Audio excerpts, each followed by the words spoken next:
Yeah, so because we're putting on this series as not EO1 as much as that's wonderful. This is a Inglemoor High School kind of concept. So next week the pitching will be the pitching coaches, and then I'll finish up with some fielding stuff. Okay. So today is about hitting. Step one is getting ourselves in a good state. It sounds pretty obvious, but kids do not do it well. So how do we create just some real easy checkpoints? Number one, we want to make sure that our stance is square. For the younger kids, the younger they are, the more I learned that I had to draw lines in the dirt to make sure they were in the right spot. The one thing that's cool about quick ball is that they literally are feet that you put in the ground and just they get it right. But anyways, just square means straight and straight as much as we can. We really want to try and get their body to be square. If they're uncertain about what that is, then we try and encourage them to just get into a position that they would be standing for the bus. Just a little wider. We want their body to be square. We have to avoid things that are out of balance to begin with. So we'll start square. And the reality is that I deal with this with 12-year-olds too. They come in and they're not wrong. They get in there and they're all shades of different. All right, and so different's not necessarily bad, but we want to build just a foundation of easy. And what's easy? Easy is square. Square is straight and straight.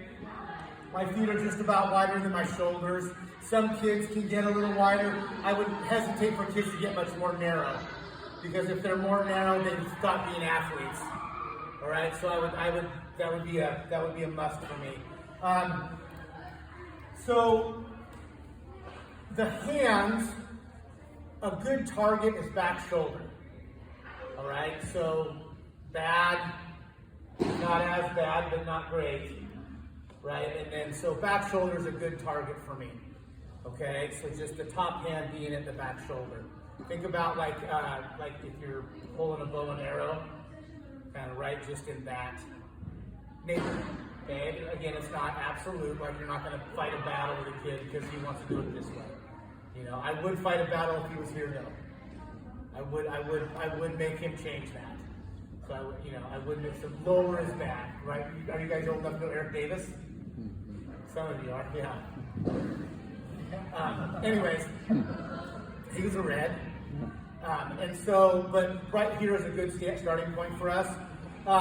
We want 90-degree angles. We love squares. So 90-degree between my forearms and the barrel on both sides. So forearm, barrel, 90 degrees.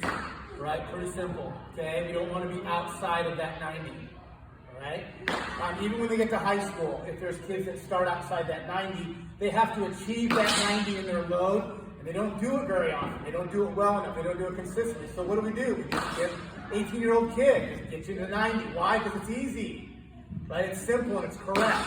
Our goal is to make contact in that 90, right? So if we start with the 90, it's just easier, okay? No absolutes, but you're gonna try and hit the ball in that 90, okay? And if I have to achieve that 90 on the way, it's just more difficult. So, just good stance, hands shoulder high, good 90s in mind. We were all taught as kids to have the elbow up, right? Who's ever heard, we all heard that before? What we care about is shoulders. If my shoulders are level, my elbows can be really anywhere. The reason we were all taught as kids to have our elbow up is because we did this. And so coaches said, elbow up. And it got my shoulders level. Now, when I was little, I don't think the coach knew that, right? But what we just care about is that the shoulders are level or slightly downhill. What we don't want is that uphill shoulder. Elbow up, if they want to be elbow up, that's fine, but it cannot be higher than their shoulder. That's a forced movement that will counteract, because the minute I relax, I'm dropping anyways. Right, so the trigger of my swing just turns into that, which is, we'll talk about why that's bad here in a minute. All right, so the highest elbow would be shoulder height.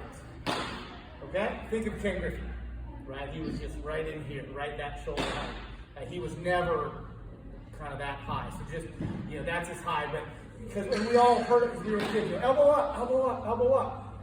Elbow up is simply to get the shoulders level. So just level out the shoulders and have the elbow be wherever they want. Okay?